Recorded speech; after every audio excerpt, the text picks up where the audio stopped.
want to welcome you to the Trauma Informed Educators Network podcast. This podcast is coming out of the Trauma Informed Educators Network Facebook group. I am so looking forward to talking to people globally about their trauma-informed journey. As the principal of Fall Hamilton Elementary School, a trauma-informed school in Nashville, Tennessee, I have learned that this is not a destination, and it truly is a process of learning and adjusting. So this podcast will be speaking to guests all over the world about people who are just starting their journeys and people have been on this journey for many, many years. So I hope you enjoy our guests. I hope you learned something just as I am. And welcome to the Trauma Informed Educators Network podcast.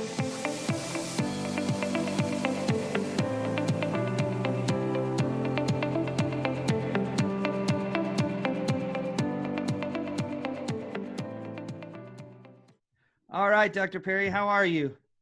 I'm well, thanks, Matthew.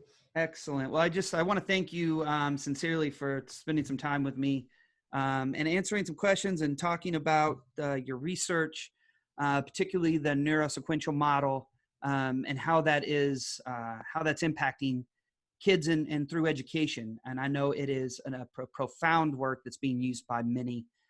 So I guess the first thing I just want to know is, can you just kind of give us a very general overview of the Neuro Sequential Model and how it came about? Sure. The neurosequential model is basically an approach to understanding children. And it started out as a clinical approach. I'm a child psychiatrist and was working in clinical settings. And the conventional mental health lens that took kids that had been exposed to chaos, threat, trauma, and then they would have problems with sleep, attention, impulsivity, learning, socialization, all of that stuff. The mental health default was to give them these diagnostic labels of ADHD, conduct disorder, oppositional defiant disorder. But because I was sort of a developmental neuroscientist, I was curious about the history of these children. And pretty quickly, it was clear that these kids were manifesting symptoms that were much more similar to post-traumatic stress disorder than ADHD. And that was the beginning of a long journey into trying to get a better handle on what was going on with these kids. And it led to the realization that these children needed to be looked at through a developmental lens and what people are now calling a trauma-informed lens. And once we did that, it was clear that these children needed to be approached in a very different way, and that the people that were working with them needed to be also educated a little bit about the stress response, about how the brain processes information, about how people function when they're under duress, and so forth. So we developed the neurosequential model, which has a set of core concepts about these various brain-related capabilities, and then an assessment process that helps us get an understanding of where the child is developmentally. And then we use that to basically target our educational and therapeutic activities. And it's gone through several iterations, but it's been very, very successful in a lot of settings, including educational settings. And I like that it's described as it's a core concept meant to inform practice rather than define it.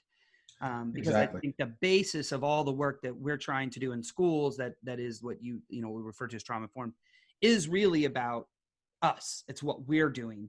So talk a little bit about that. How does it inform practice? I know you talked about understanding the brain science. What can an educator get from the neurosequential model that's going to impact their day-to-day classrooms through that lens? Right. Well, one of the core concepts is helping people understand just the way the brain is organized and the way the brain processes information. And then recognizing that the goal of an educator is to really get to the cortex of the child. And that's the part of the brain that is involved in speech and language and values and math and science and linear narrative memory and all the stuff that you're teaching about. But that the pathway, the route to that part of the brain is through lower parts of the brain. And if those lower parts of the brain are overactive, disorganized, there'll be basically short circuiting of information as it tries to get to the cortex. And so you have to take advantage of what we know about how those lower parts of the brain work and respond and change. So we've come up with sort of a very simple mantra about the sequence of engagement, that it's you have to be regulated before you can really connect with somebody. And by relating with somebody, connecting with somebody, we know that that's the most effective way to get information to the cortex. So when you learn something in a relational context, or you're taught something in a relational context, it is much more pervasively distributed in the cortex. It's much more intensely integrated into existing memory in the cortex. And so relationally mediated teaching, as any educator knows, is much more effective than just sending a kid off on their own and expecting them to sort of absorb this stuff passively. And so we talk about regulate, relate, then reason. And it's basically trying to help educators remember that if the child is regulated, they're going to be receptive to what you're teaching. If the child's not regulated, you could be the best teacher on the planet. You know the most information that anybody's ever known, but it will never get into the cortex of that kid. And then the second part that's, and you mentioned this, Matthew, that's really important, is that one of the core concepts we teach people about is what we kind of refer to as sort of neurosociology, that human beings are relational creatures. And we're contagious to the mood, the feelings, the behaviors of other people, particularly people who are in the moment dominant. So like the teacher in the classroom, their emotions will significantly influence the emotions of the child. And so that's taking a step back, that if you really want to get to a child's cortex using this regulate, relate, reason sequence of engagement, you need to remember that you need to be regulated yourself. And so we spend a lot of time in all the neurosequential model in education, helping teachers remember to take care of themselves, remember about, that if they're not regulated, it doesn't matter, it's not going to be effective. And so there's two parts to that. One, of course, is the self-care model the teacher has, but there's also what we've been trying to get schools to do, and this is harder, as you know, Matthew, being a principal, is getting the institution to recognize that there should be institutional care. There should be practices and policies that help take care of the teachers. So they're respected, they're given breaks, they're given adequate relational opportunities. And if you don't do that, you're just basically asking the teacher, take care of yourself. And, I can't tell you how often we've gone to schools and they'll say, oh yeah, well, we encourage teachers about self-care. Like, well, you're also asking them to be social workers and educators. And now you're asking them to know about trauma, and you're putting a big burden on these educators. Why not? We believe it's the institution's job to take care of the educators. And that paradigm shift is one that I know there'll be some head shaking and maybe even some amens coming out of people when they hear that, because we believe that. And I don't know if you're familiar with, even at my school, we have a tap in and tap out system where when a teacher feels dysregulated, we use an app and teachers can say, I need to tap out. Another adult comes in, gives them a minute to de-escalate. And it may not be that a child set them off. It could be a life event. It could be anything, because exactly. We understand the power of co-regulation. And so I agree 100%. And that's what really this work is about. I think you would agree if we're trying to change the system. Yeah, exactly. So what do you tell educators when they say, but I have 18 kids or I have 21 kids and, I don't have time? Because I know you've probably heard it, because I hear it all the time as I speak across the country. What do you say to that? Well, I listen, first of all, because, if you don't sort of hear what they're saying and validate it, you're going to have the same dilemma they have with dysregulated kids. If you have a dysregulated teacher, you might know the answer, but the truth is you probably shouldn't say anything in the beginning. Just listen and use reflective listening to regulate them and connect with them. And then once they feel a little bit safer and calmer, then you can kind of talk with them about what are some things that you found as a teacher that work occasionally, maybe not all the time, but what have you noticed? And then they'll start to bring up stuff like, I noticed that this most dysregulated kid that I can never connect with, when I walk him down to the principal's office and I'm side by side with him and we're walking, he talks more and I can connect with him better than when I'm, face to face with him and standing over him and asking why he hasn't done anything. And I'm like, yeah, I'm not surprised by that because, A, B, and C. And so one of the reasons we have a capacity building part to this model is that once you understand a few basics about how the brain's organized and how it works, all kinds of things start to click into place. And lots of teachers will say that as they hear us teach this stuff, they feel like they're connecting the dots between things they've seen and felt. And then once you kind of make that connection, then you can start to talk about, and here are a few strategies that different people have tried. There are ways you can bring rhythm into a classroom and still teach English. It's called poetry, or, there's a lot of ways in which you can take advantage of the existing really good teaching practices that are out there, but help the teachers understand things like dosing and spacing and timing. And once that becomes clear, it's remarkable the kinds of changes that you see. We had a school, for example, we have several schools like this, and where we do a little bit of capacity building for the teachers. We help them strategize with a little bit of coaching about what might work in your classroom to keep it regulated. And then we kind of let them loose, and their own creativity is remarkable. But the amazing thing is the outcomes are stunning. We have in Colorado, we have had this happen in California, we've had it happen in Scotland, South Africa, Australia, low performing schools where the kids were universally like in the 5th percentile of whatever they were measuring academically, and historically like that. And the next year after bringing in the Neuro Sequential Model, these kids, the same kids, are performing within the 40th to 50th percentile on these standardized tests. And things like teacher turnovers goes down, teacher absences go down, attendance by the students goes up. I mean, just the whole climate of the school changes so that both the teachers and the students want to be there. It's a much more pleasant place. And I think that there's so many people looking for that. And I think that the answer is us. We the Neuro Sequential Model, without somebody who's willing to utilize the information is nothing. And that's what I'm trying to convey and when I'm able to address educators, it's really us. There's no magic wand.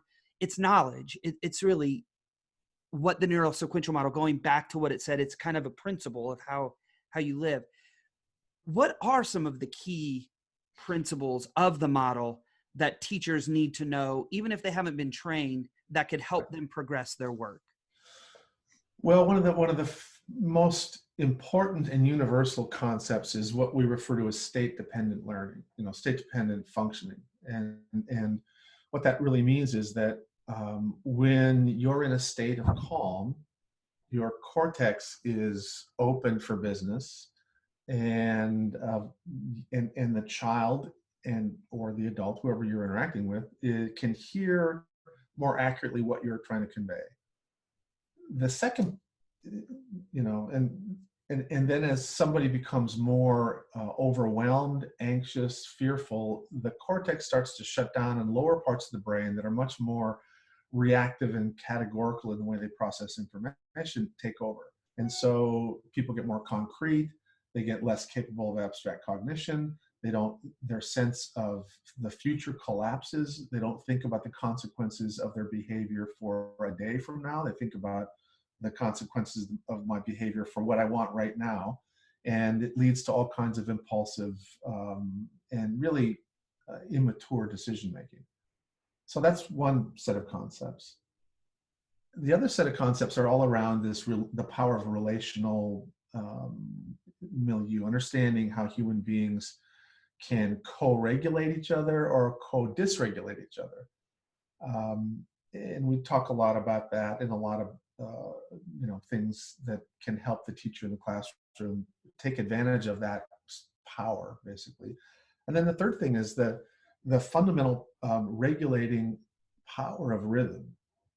So we talk about why is it that certain rhythms of somatosensory, which means information coming in through your senses or information that is coming in from your body, how you can use breathing and movement and music and other forms of pattern repetitive rhythm to regulate yourself, and then how to bring some of those regulatory tools into a classroom environment. And so we can basically and we've seen this happen where we have kind of an introduction to the neurosequential model that's just, I think it's like 5 hours. It's 5 1-hour online webinars, and they're archived and recorded, and schools can use them. And we've seen schools report just after that,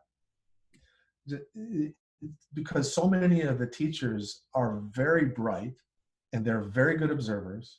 And as soon as they find an organizing framework for what they've already sort of thought is true, then they go, oh, well, then I guess it wouldn't make sense for me to yell at Billy and demand Billy to do this and use a points and level system. That actually probably would backfire. And you're like, yeah, that's probably true.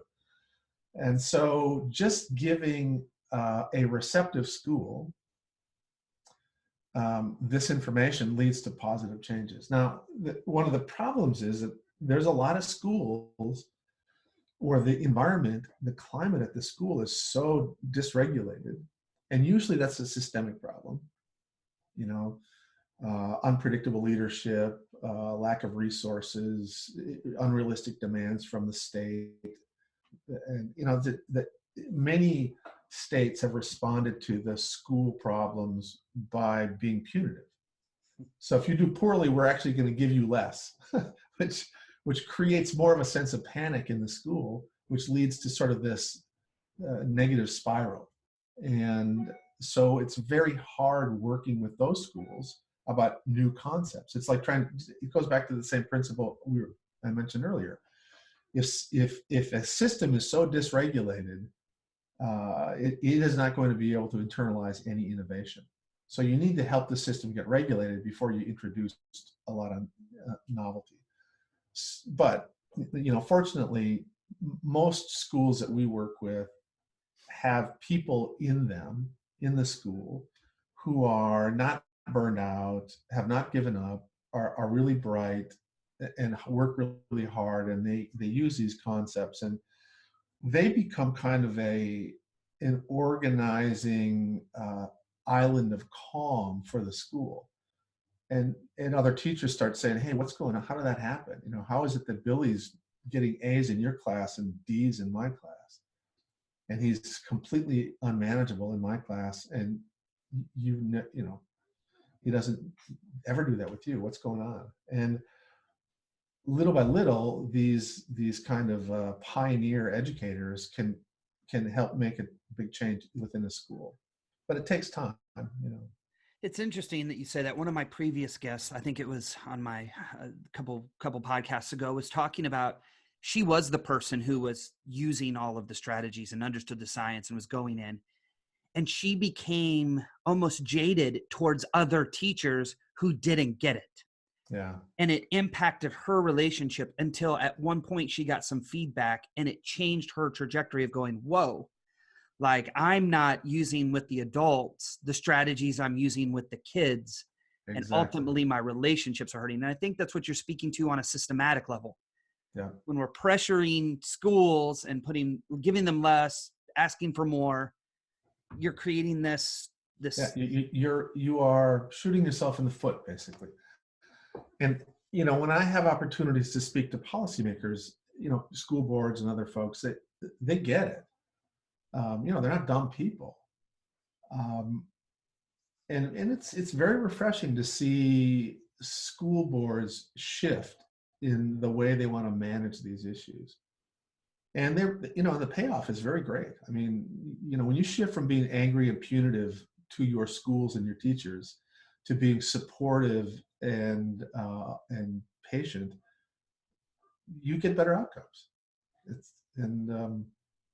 But there are a lot more school districts than there are people like you and me. Right.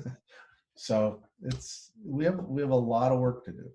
Yes. And I think too that when you're talking about paradigm shift, we can't wait for my theory has always been, I can't wait for the system to change. Right. I have to be an agent of change. I have to, the Gandhi quote, I have to be the change I want to see. And I think that's the power of even this podcast and your work is that, I know in the documentary Resilience, there was a quote that resonates with me all the time. And it said that if you get the science into the hands of the general population, they will invent wise actions. And I think that's what even this this conversation is that's going to be going out to educators is don't be afraid to try. Don't be afraid to love and care and co-regulate a child because it may not be the norm. And I think that message has to get out. But it is a systematic problem. But what I always say is I am part of the system. I'm a principal. I mean, I can be the change. Well, I think that's absolutely true. And over the 40 years of the sort of my career, our work has always sort of been out at the fringe, pushing at systems, and we have seen systems change. And I actually am very encouraged in the last 10, 15 years. The stuff that I used to, even my colleagues would look at me like I was crazy when I talked about this stuff, 25 years ago. Now it's mainstream concepts. And we, for example, we have the state of Arizona. We have very, very large school districts that are bringing in these concepts and seeing positive changes. So, like you say, it is worth the effort, and it's certainly worth the effort, even if you just end up helping one kid. I think too that lends it to a question that I was somebody asked me to ask you, and that was, what's your biggest challenge as an advocate for this work? What do you deem as one of your biggest challenges? I think one of my biggest challenges was recognizing that systems and policy doesn't change based on facts. Policy changes in this odd, mysterious, emotionally charged, emotionally driven way. And that it's interesting how facts are used, so when there are, systems can use your lack of data to basically maintain the status quo. But then similarly, they will maintain the status quo even when you bring data to them that suggests the status quo isn't the way it should be, in part because the system is more interested in maintaining its power, status quo. That's just the way all systems work, and even particularly human systems. And so what I've learned is that how to be patient about the process of systemic change, that ultimately, as long as you keep trying to get better, keep trying to do quality research, keep trying to share what you're learning, change will happen. And it's really very similar to that comment about get the science in the hands of the people, and you'll see a lot of good things happen. And that has happened. The creativity and the innovations that we've seen that have, I think, in some ways been catalyzed by a little bit of our work has been very, very, very exciting. And, we hear all the time from, major programs in other countries. They'll say, oh yeah, we started this whole thing because we read one of your articles 20 years ago and then realized that we should do this. And I'm like, wow, that's very creative. it's fun to see. So, and I think one of the powers of social media is these type of things. true. Is Yeah. being able to get that information out. And as a principal of a school that was covered by Edutopia, and it did go viral very quickly, I never in my life would have ever thought, boy, as a principal, I could have this impact. And I'm sure you probably feel that way sometimes too, of going, wait, I especially reading your book and knowing where you started. And but that's how change happens. It happens with people taking risks, people doing something different. Um, we talked about it, this information and this knowledge going mainstream. So what do you see as a challenge or some misconceptions or misunderstandings of your work that are out there? Yeah, it's interesting. Excuse me. When I was first when I was a younger scientist, and people became interested in our work because it had relevance for juvenile justice and child welfare and mental health and all these other bigger problems. And I would communicate, I'd talk to people in the press, and thinking, of course, that there would be some accurate conveyance of what I was saying. Turns out that that's not really the case. I mean, I know the journalists have their job and they have challenges, but it's very hard to accurately translate and communicate complex neuroscience without diluting it. And so and this is a big problem actually for the whole trauma-informed movement, is that lots of people are trying to do this translational process, and they use different language, and they're just trying to capture and explain things. But in the process of doing that, you distort and oversimplify. And so I remember we had done, it really turns out it was the first work on looking at the neurobiology of neglect. And we had a series of clinical CAT scans of kids who'd been seriously neglected. And I showed this to, there was a reporter who wanted to use the images as part of a public engagement campaign about the importance of early childhood and brain development. And, I made it very clear, this is a very unusual situation. This is, these are very seriously neglected kids, total global neglect, and, their brains are smaller. And so many of you have probably seen the classic image of the normal neurotypical brain of a 3-year-old, and then a 3-year-old who's been severely neglected. And it's visible because you can see that it's smaller. And so we did a more in-depth analysis and published it at some point, but we presented this back in 1996 at the Society for Neuroscience. So anyway, people got a hold of that, and I was horrified to see, for example, that in Newsweek magazine, they had those scans, and then they said, this is what happens when you don't play with your kids. And then later on, some politician in England used them and said, this is what happens when you get divorced. And it was like, there are people all the time that are still trying to use those images for their public engagement campaigns about the importance of playing with children. And I'm like, wait, geez, this is not at all, this was not what that was about. And so what happened was the people who read the news reports go, oh, that Bruce Perry's full of shit. And sorry. And oh no, please, by all means. And they sort of discounted all of our work. And, and it was one of those things where it was a tough lesson about this key challenge, the challenge of translating content for non-professionals or for people who are in a related profession.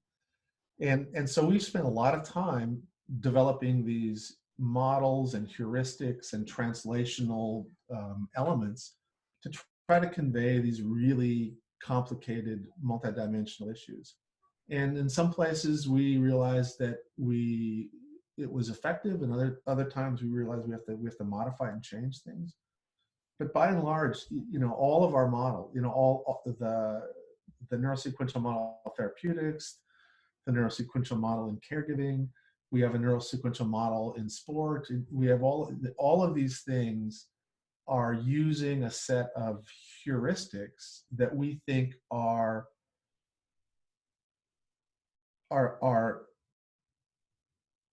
modifications of what we think are accurate.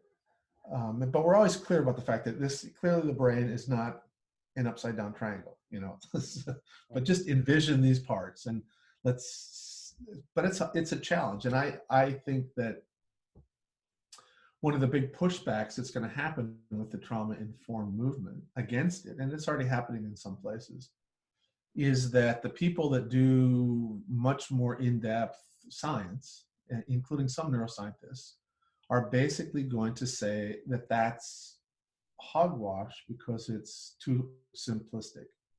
For example, there are people in England who believe the ACE studies are invalid because they were, they look at some methodological issue.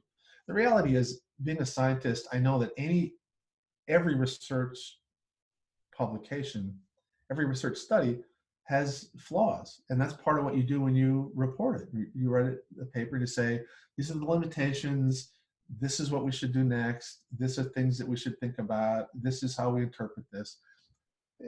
But it doesn't mean that what you report is invalid. It's just that you have to qualify it. So I think that that's where the big dilemma is going to happen in our field, is that translational process has to continue, but we have to always guard against being too simplistic and not too distorting in the way we do that. And the research is constantly progressing, and we're learning more. People ask me, well, did you do this when you were a teacher? I did internally, intrinsically. It was just part of who I was as a teacher, but I didn't have a name for it. I didn't know what these things were called. And I certainly am not a brain scientist. And, I did it just, that's how I operate with kids. So what's some new research that you see kind of out there right now that is inspiring or exciting or something we need to be looking at? Well, here's the best new research that I think is over the next, if you think about the last 15 years as sort of the focus on developmental adversity and the impact it has on health and functioning. I think that the future is focusing on the power and strength of relational protection. And so here's a couple of things that we're looking at in our work and that other people are seeing. It turns out that the effective dose of a therapeutic interaction is on the order of seconds. And so as a teacher, you should be reassured that if you can be present for a moment, a true moment with a child where they feel like you're really trying to understand them and you're compassionately engaging with them, that will be a positive therapeutic experience for the child. And they can carry that forward, and it can literally change their brain. So you don't need 45 minutes. The current dose of therapeutics that the mental health lens uses is 50 minutes once a week. But that, to the brain and to neural networks, that's a completely inefficient, meaningless dose. What's a much more meaningful pattern of interaction that leads to really enduring positive change is having dozens and dozens of these tiny little moments where you are, not just from one person, but from many people, getting regulated, getting support, getting a smile, getting a kind touch, hearing a kind word, tone of voice is right when things are heard. Literally over the course of a day in a typical school, a child's going to get potentially thousands of therapeutic moments, and which means that the teacher and the teachers collectively in that school are having more therapeutic impact than the therapist. And that's something that teachers should really hold on to and recognize that they're very powerful in these kids' lives. And it could be, it's even the little momentary interaction in the hallway when you just walk by a kid in your class and you just nudge them and you go, "Hey, how you doing?" Don't even look at, just, in parallel. Just the fact that they realize that you know who they are. You have them in your mind. That's therapeutic. So that's what we're studying, and that's what I think is going to be the most exciting thing in the evolution of this whole sort of mix of work. is that it'll turn out that things like TFCBT are useful in some situations, but the vast majority of kids that we work with that have had adversity and trauma, they will be healed by relational density, by quality relational milieu. And that means regulated teachers. That means teachers that are rewarded by their system. That means teachers who recognize that rhythm is as important as the cognitive content that they're trying to teach. And so once these tools get into the hands of educators, schools are going to once again become very therapeutic places without necessarily having to have therapists. And I think that that's the biggest change. And that's going to happen in schools, that's going to happen in communities. And I think that that's part of what helps rebuild and create a resilient, an environment that builds resilience as opposed to sort of tries to manage trauma. And I think what you said is that makes it doable for teachers, that we don't have to be therapists. We just have to recognize kids, be kind, fist bump them, notice they have new shoes, and by all means know their name. I think that, we have a team in the front of my school that we call every kid by name, and we open the door for them, and we fist bump and we hug, and every day we have a team, rain, sleet, snow, sunshine, somebody's out there. And it's those little pieces. We don't have to have these. I mean, obviously there's different layers of strategies, but the basic of all strategies is just have those positive daily interactions. Absolutely. In fact, we've one of the things about this model that this neurosequential model, it measures, we have a set of metrics that look at adversity and look at relational health. And what we've found is that the best predictor of how you're functioning right now is your current relational health. So even if you've had a horrible background, you're going to be, to some degree,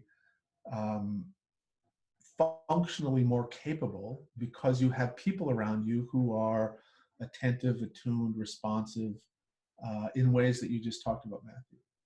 And that is something that is hard to get into the heads of conventional mental health folks. Going back to, how do you change systems? One of the hardest and last systems to change in the trauma and developmental trauma movement, it will be medicine and psychiatry. They're entrenched in their model. But it'll change. I mean, we have really wonderful schools of, residencies and lots of great psychiatrists that are really aware of this and are developing more appropriate relational models and so forth. So I'm hopeful, but they're going to be the last group to kind of go, hey, you're right. Let's look at this in a different way. Educators are at the forefront of this, in part because they live with the kids. They see this all the time. And as soon as you give them an organizing framework, they go, oh, of course. Right. And then they take what you've given them, and then they create, they lead, they innovate, and they do really amazing things. It's interesting. I serve as a foster parent, and I have for a year, and I have two amazing boys, and I have my birth son, and we've gone through a lot with them. And I was talking to one of their physicians, and he said, what it is it's PTSD is what's occurred. But for schools, we have to call it ADD or ADHD. Right. And that really smacked me right in the chops as an educator of going, we still have so much work to do. Right. Because if you call it PTSD, schools are like, I don't know what to do with that. But if you call it ADHD, they're like, oh, we've got this. And so it goes right back to what you just said, is that the systems have to connect and change, but it is even going down to diagnosis. What does that mean when a child is ODD or a child, honestly, it doesn't really mean anything. It's a description. And, this is a real issue with kids that have, if you have a child who gets the diagnosis of autism, for example, you can get them all kinds of resources. But if a child has autism-like presentation from developmental neglect, and you call it, complex trauma, developmental neglect, whatever, they won't get any services. So the clinicians are forced to use these labels, which sort of creates this, we're chasing our tail phenomenon that, people will then come in and go, oh, we want to study autism. And so they never meet the kids. They just look at the charts, and they our field needs to really shift in the way it's addressing this stuff. And I think the education is directly aligned. I mean, it's the same thing. You have to have an emotional disturbance. It has to be other health impairment. I mean, and that has to come from another diet. I mean, and when we know as an educator, I know it is trauma.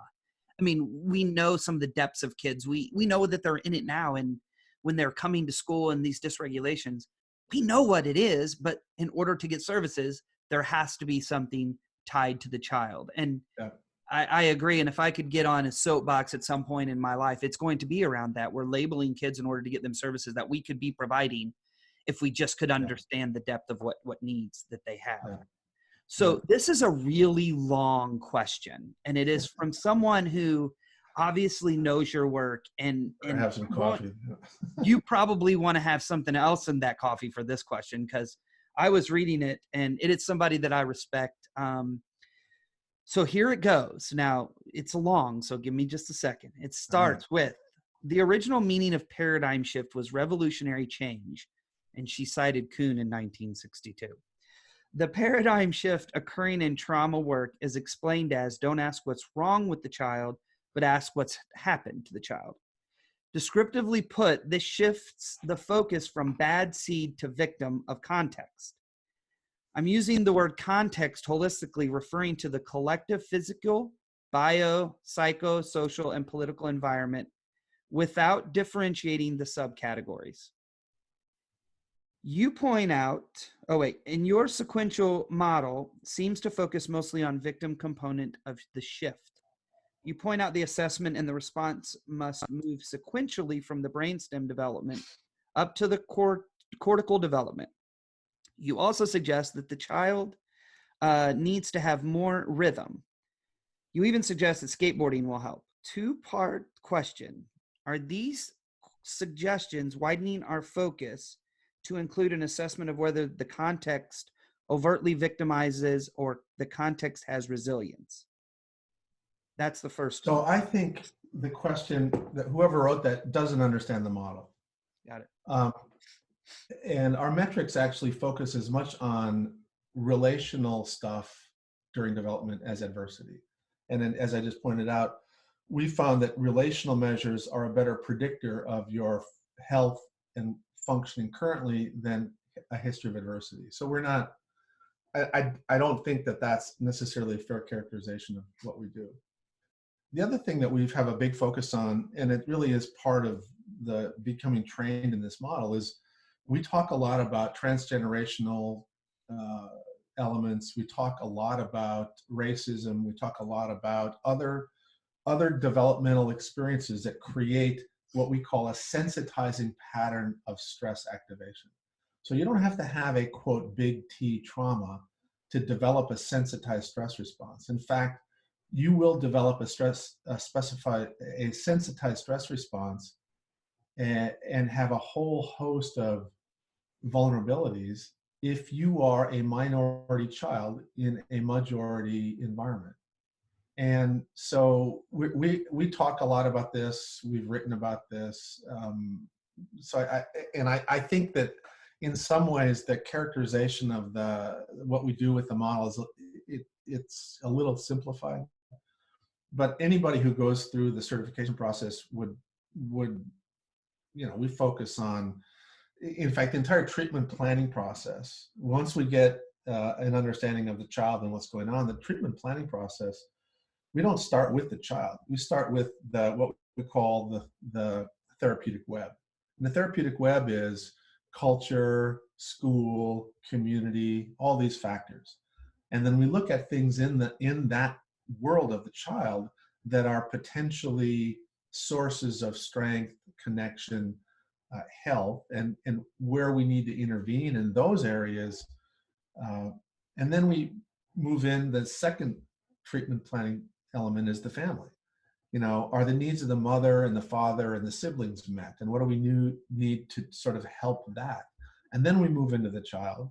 with the child, we do start from in the sequential way, and we look at, all right, well, what is the sort of lowest, most disorganized set of systems in, that we see from this metric. And, if it is in the middle part of the brain, we go, listen, we got to take care of that before we worry about, self-esteem or, teaching him, how to read. If he's so dysregulated he can't pay attention, it's highly unlikely that sending him to a tutor is going to be that successful. So let's get him regulated, and then at a later point, we'll bring in some of that other stuff. So again, I certainly appreciate many of the comments that are made, that are brought up there, but I think that that's, again, one of the misunderstandings about our work is that we, as a group, we've done a lot of stuff in a lot of different aspects of looking at trauma. But when we publish and write, and people can cherry pick things, I've written about receptors. So people go, oh, the guy's reductionist.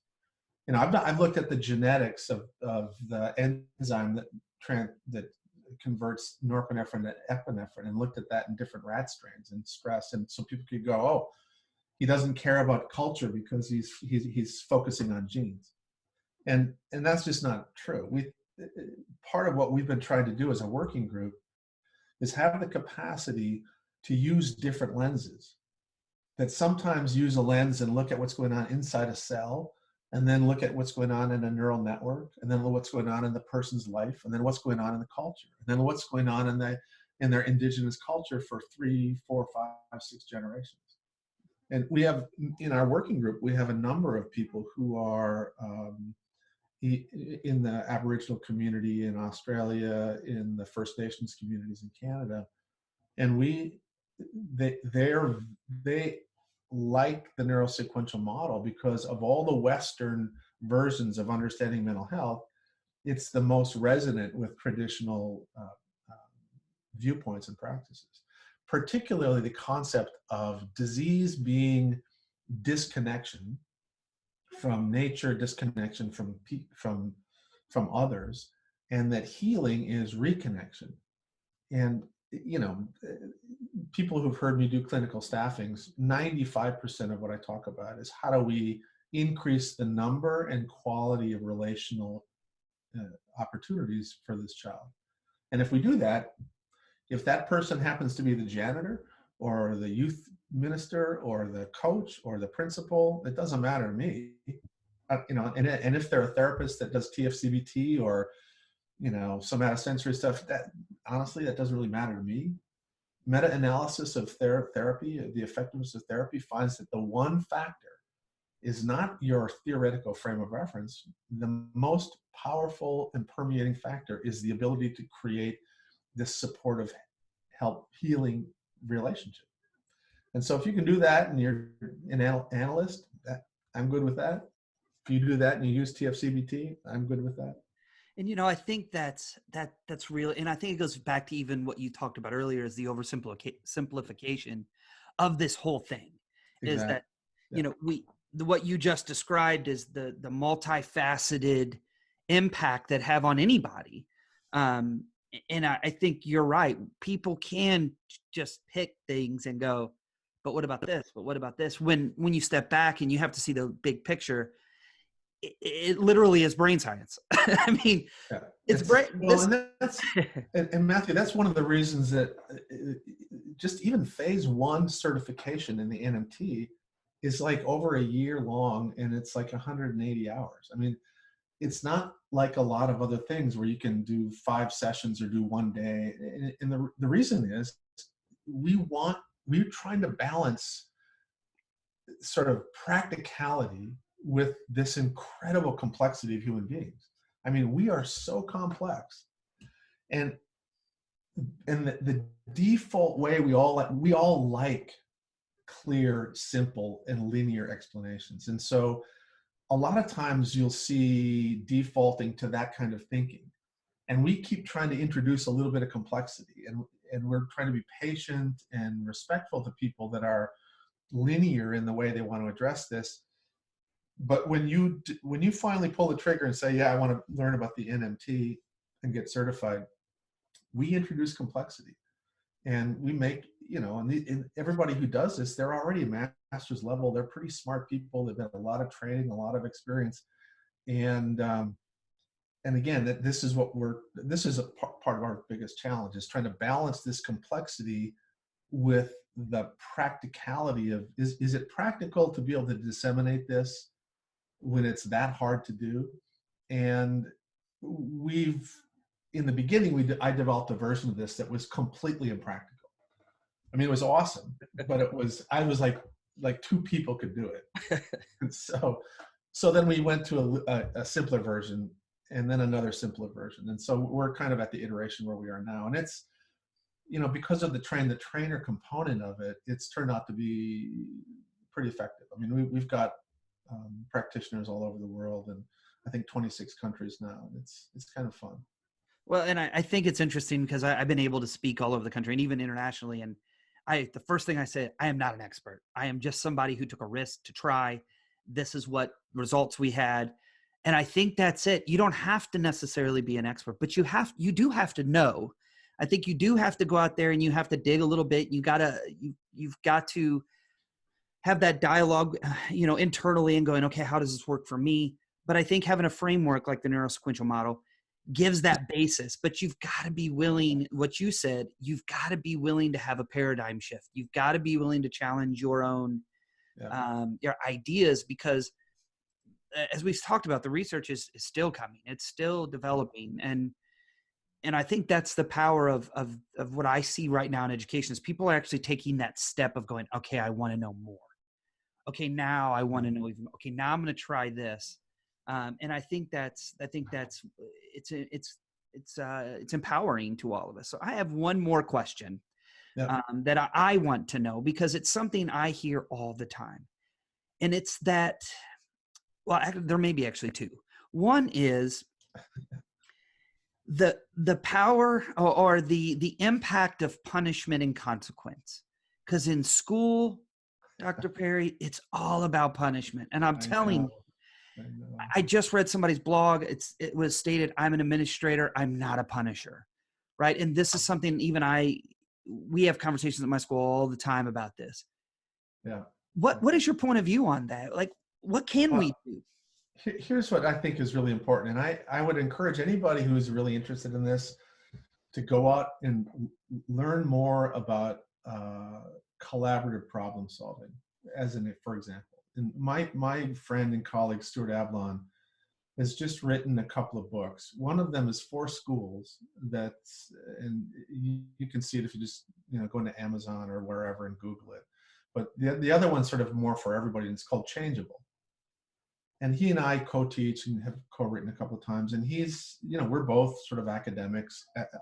And before he got into clinical work, he did his research on the effect, what made therapeutics effective. And so he's a smart guy. And both of us know that the rewards and consequence models that have evolved and are used universally in mental health and education were never intended for the kinds of situations that they're currently being used for. So a reward and consequence paradigm can increase the frequency that an individual will carry out a skill that they already have. But if they don't have the skill, you cannot reward and consequence somebody into developing the skill. So if a child can't pay attention, and if a child is dysregulated, you cannot punish that person into paying attention. And in fact, what you will do, because of this relational contagion stuff we talked about earlier, the teacher who's frustrated by the misbehavior, when they apply the demands and the consequences, will basically be only escalating the child, which will frequently lead to a co-dysregulation and a restraint, critical incident, or whatever.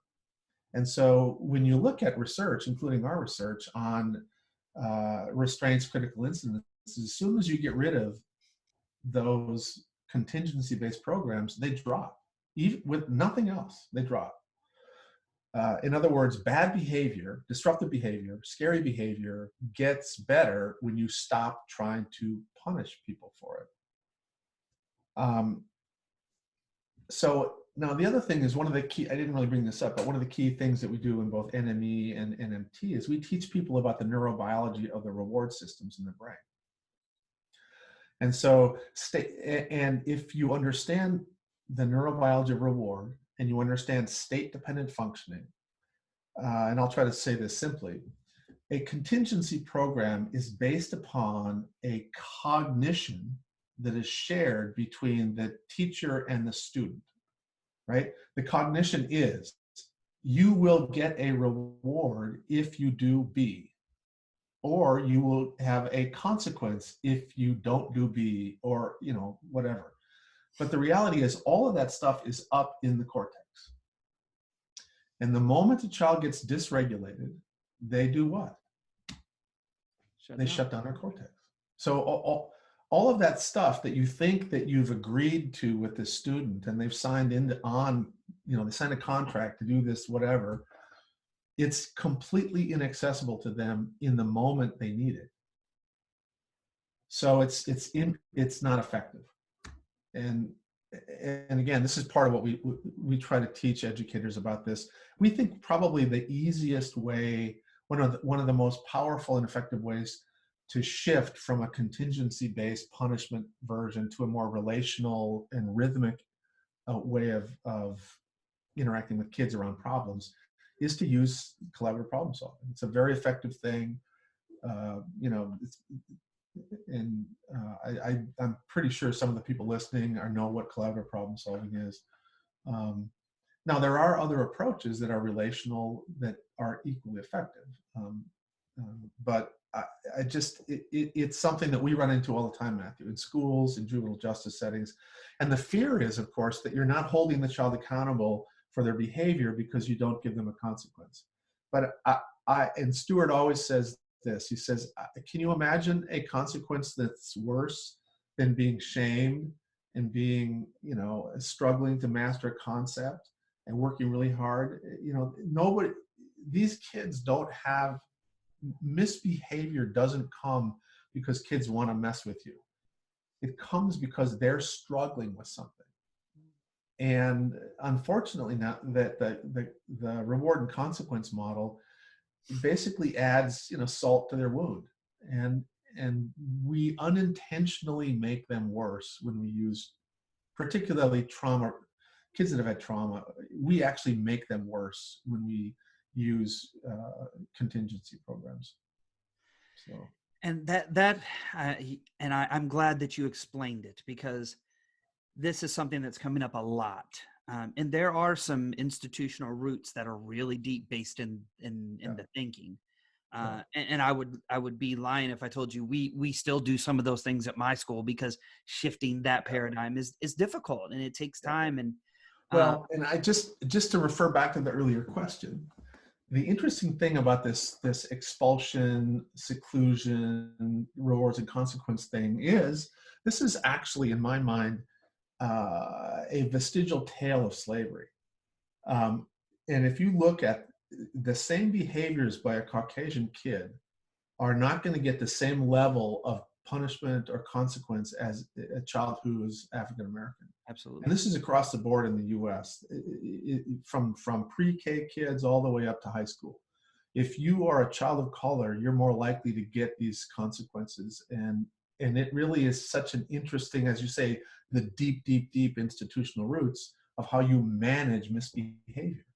And I think that it's something that we have, that it's a broad cultural issue that we need to just know more about how the brain works. I mean, if we knew how the brain worked, we'd go, wow, that's really a stupid thing to do. But we do know sometimes how the brain works, and we still do it, and we still go, well, we're stupid for doing it. And I think that's that systematic piece. And I think we're making progress. But like you even talked about, intergenerational transmission and historical trauma, the layer is so deep that we really have to start peeling back that onion and taking our own personal ownership of going, okay, this is how I'm going to progress it. Yeah. And push the institution, the system to go, okay, now we have to push it. Yeah. And I tell you, some of the people who fight it the most are some of our best educators. And it's because this has always worked for me. And if I do something different, it may not work. Well, you know, as has been said by very wise people, when you know better, do better. That's exactly right.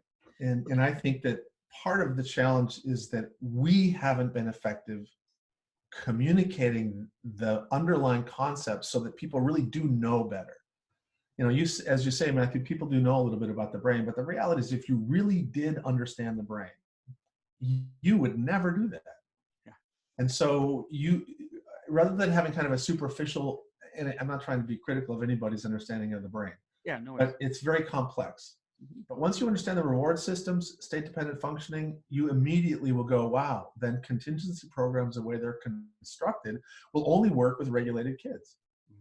If I want my child who knows how to make his bed to make his bed every morning, I can use a contingency program to increase the frequency of that skill, and it will work.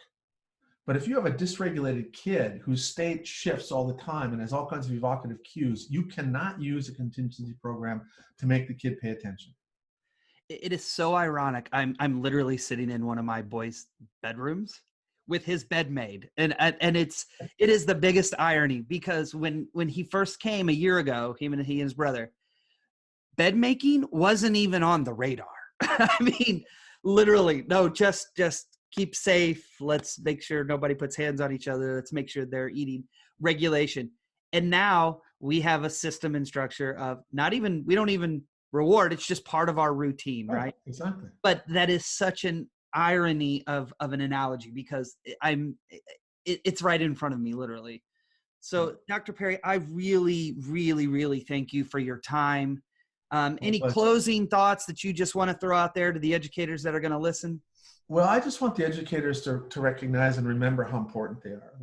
That it's, and many of us, including myself, realize that being an educator in today's world is really tough. But the work that you do it's world changing. You know, you're changing the lives of kids, and you're changing the lives of our culture.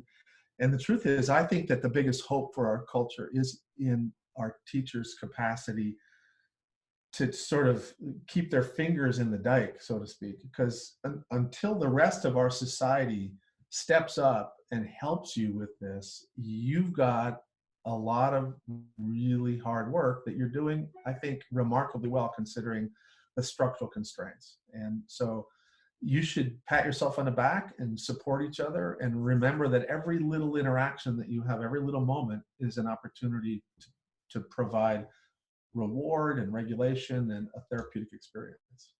Well, again, I thank you so very much. And for the listeners, continue to follow the Trauma Informed Educators Network podcast. And if you're not a member of the Trauma Informed Educators Network on Facebook, please join that. You can follow me on Twitter or Instagram at Principalist.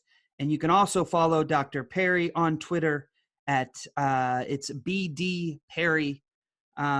And he has got always some great wisdom, and definitely some humor in there often that I love to see. So have a great time for all my educators out there for this next push for the next couple months. You've got this, and remember, every interaction is an intervention, and all you have to do is care, love, and make sure you understand that you are doing an amazing job.